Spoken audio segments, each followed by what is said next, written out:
Hello everyone, what's up? It's me again, Junkmaster3, and today it's time for a new horror review video. I know in my previous video I promised you that I was going to be making a sort of a new series where I talk about horror movies that needs like DVD or Blu-ray releases.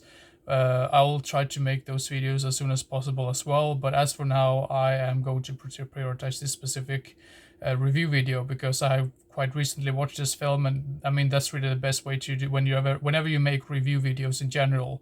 It's much easier to make them right after you've basically seen them, or like a very nearly like the way you've seen them. So yeah. Anyway, the today's video is going to be a review for the film called Satan's Black Wedding right here, directed by Nick Millard, who was also known as Nick Phillips, I believe, at some point. I think that's his alias that he used from sometimes when he made his films. But this is the same guy who directed The Crazy Fat Ethel 1 and 2, or Criminally Insane 1 and 2. And he also directed, what's the other film called? Death Nurse, which wasn't very good. And he also directed Dr. Bloodbath, which I thought was just an incredible like abomination of a film. It was just so bad. But this is his film, Satan's Black Wedding from 1976. But apparently, according to the director himself, this was actually shot in 1974, so it didn't get released until 1976. So this is a low-budget production. This is basically about a lady who kind of finds like a grave somewhere, or like I'm not sure if it's supposed to be like a weird like abandoned like mausoleum type deal.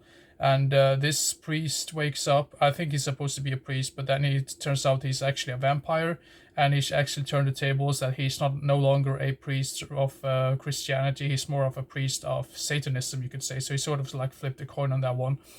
And of course, this lady gets like possessed in some weird way. So she takes this like razor blade and actually like ends her own life basically. And then the brother of this character tries to investigate what really happened, because they've had this like funeral service, and like surprisingly the same priest is actually holding like the funeral ceremony for this, which is really bizarre. But he's told by a detective that one of her fingers is missing from the body when they discover the body. So of course they think, well, I don't think we don't think this is a suicide at all. He tells them. So they're pretty much like into like investigate more about this priest and what's he really up to. Now, I'm not really sure what to call this film. I'm just going to leave it at that for the storyline because I don't want to spoil it for you. But I'm not really sure if the director wanted to make a vampire film or like a more satanic type film. Apparently, he read up about Satanism and stuff in general, but he wanted to go away from some of the typical things. Or maybe it was the vampire films that he wanted to like do his own like unique vampire film, you can say. This one, I can say, I mean, the blood and gore effects are not really like the greatest, but I mean, it's sort of like charming, especially for like a 70s film, because I also watched some of the special features on this Blu-ray, and it was quite fascinating that the guy who directed this film, he actually stated that, I mean, he's totally right about that, because there's so many films from the 70s that used that type of blood, where it looked very, very like bright red, which is just really like weird. So even like mainstream films use that technique as well, which is really like fascinating. So I thought he had some points with that one. But as for the film itself, it's a weird, bizarre film. I mean, I do like some of the charming blood gore effects type deal, which is very charming and like really low budget, but still has its charm. The acting is so from time to time, but overall it's decent enough for a low budget production. I like the locations where they shot this as well. But and I do like some of the score as well. Some of the piano like they have in the beginning of the film is really like fascinating and quite atmospheric, I would say. So I would say the first like 25 minutes or so of this film is actually pretty good, but then it just turns to really like unnecessary boring slog of a film, really, because it's really sluggish and really boring at times, which is really unfortunate. I would also like kind of describe this film as this 70s version of Manos, The Hands of Fate. And then you immediately think, well, this film is probably going to be one of the worst things of all time. I don't think Manos, The Hands of Fate is like the worst film of all time, even though many people state that that's like one of the absolute worst films ever made. That film I don't think is as bad as people make it out to be. Don't get me wrong, it's still a bad film, but I've seen way worse films out there, and I usually say, if a film is so boring that you fall asleep, you know it's a bad film. If the movie itself gives you a headache, then you know for certain that that's probably one of the worst things that you've ever witnessed. So that's the reason why I can sort of like defend Man Who Stands of Fate, and I can sort of like defend this one. There's another film from the 80s which I usually come back to as describing as like the 80s version of Man Who Stands of Fate, which is called Night of Horror or Night of Terror or something. This is directed by the same guy who made Curse of the Screaming Dead. So that's not a very good film either. But out of all of those three, I know it's a weird comparison, but out of all of those three films, this is the best one out of them all. But at the same time, I can't really like go out and say that I can recommend this film because I found it to be very boring. And I mean, it's just unfortunate that it just went to really downhill after like the first 25 minutes, because it's a really nice score and really like moody and creepy atmosphere to it. I had a hard time trying to stay awake while watching this film, which is not really a good sign. But like I said before, I've seen worse things.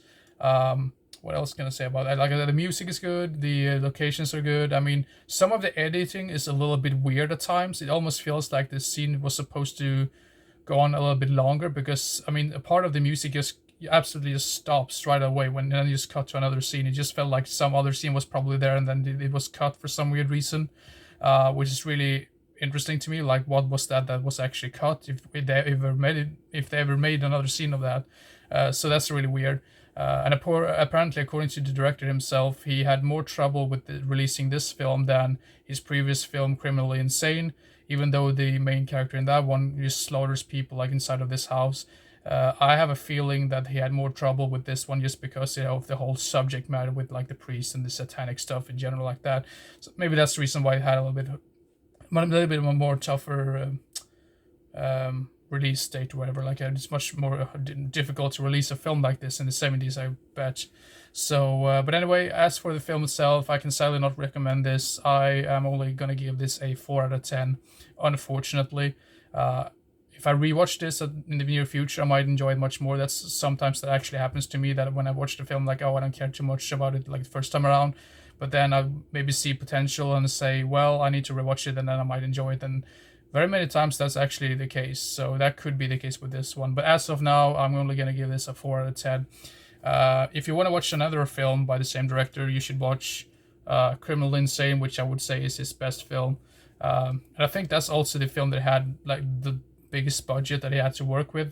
Most of the other things that he released after Satan's Black Wedding is basically like shot on video garbage, you can say. I mean, I know it's a little bit, I mean, I do like some shot on video garbage from time to time, but some of those films were just really bad. I mean, Death Nurse was bad, and like Dr. Bloodbath or Doctor whatever it was called, that was just absolutely atrocious. That is actually one of the weakest films I've ever seen. But I mean, I need to watch it probably, but yeah, 4 out of 10 as of now. Camera work, I forgot to say about that. Camera work is good as well. The cinematography is good overall, but it's just too boring for its own sake, I would say. In the midsection, I would say it's not very long either. I mean, even though it's only it's just like 62 minutes, and even though it still feels a little bit long, which is never really a good sign. So yeah, but anyway, 4 out of 10 for Satan's Black Wedding. So yeah, there you have it. So like I said before in the beginning of the video, I'm going to prioritize those lists of movies, like horror films that I want to get see get a DVD or Blu-ray release. So keep your eyes open for those videos, and yeah, see you next time. Bye bye.